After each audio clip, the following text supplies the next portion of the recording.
ஆமா. அப்படிப்பட்ட அந்த காத்தவராய சுவாமி மலையாளம் செல்லக்கூடிய அந்த படலத்தை மட்டும் இப்ப நம்ம சொல்லலாம். ஒரு பாகம். ஆமா. அதாவது அம்பாளாகப்பட்டவள் ஆலக்கம்பா நதிக்கரையிலே யாரு காமாட்சி ஆலக்கம்பா நதிக்கரையிலே தவம் ஏற்றுக் கொண்டிருக்கிறார். யாருக்காக வேண்டி? தன்னுடைய பிள்ளையாகப்பட்டவன் பெற்ற சாபம் சிவபெருமான் கிட்ட சாபம் வாங்கிட்டார் இல்லையா? அந்த சாபம் நிறைவடையும் வரை தன்னுடைய பிள்ளையை காவந்து செய்ய வேண்டும். ஆமா. அதற்காக வேண்டி அந்த ஆலக்கம்பா நதிக்கரையிலே ஆலமரத்தின் அடியிலே அம்பாளாகப்பட்டவள் காமாட்சியாக தவம் ஏற்றுக் கொண்டிருக்கிறார். அப்படி இருக்கக்கூடிய வேளையிலே காத்தவராய சுவாமி தன்னுடைய 6வது பிறவியை முடித்துவிட்டு பூர்வாக்கியானம் தெளிவதற்கான வரத்தை அம்பாள் கொடுத்தார். அதேபடி தன்னுடைய 6வது பிறவியை முடித்து விட்டால் கொல்லிமலை கன்னிகளிடம் வளர்ந்து விட்டு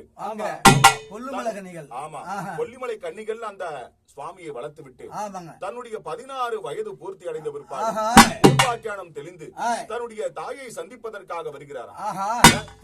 ஆமா. எப்படி வருகிறான்?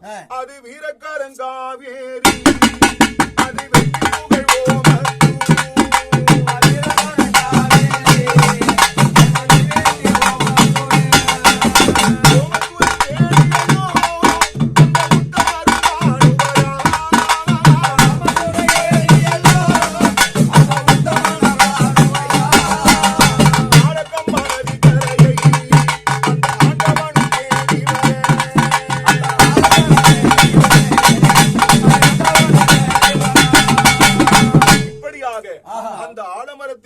அம்பாளாகப்பட்டவள் ஒரு தவசியாக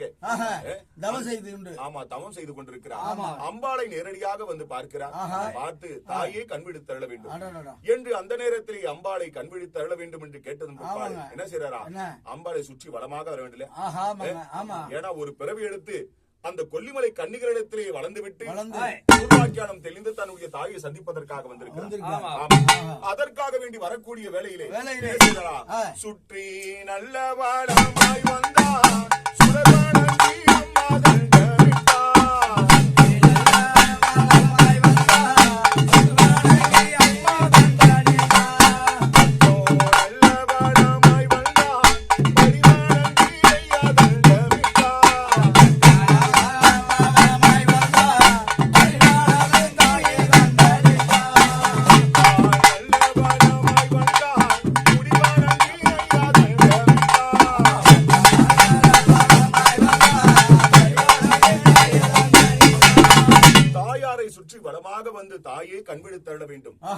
என்று தன்னுடைய தாயிடம் கேட்கக்கூடிய வேலையை அம்பாளாகப்பட்டவள் கண்விழித்து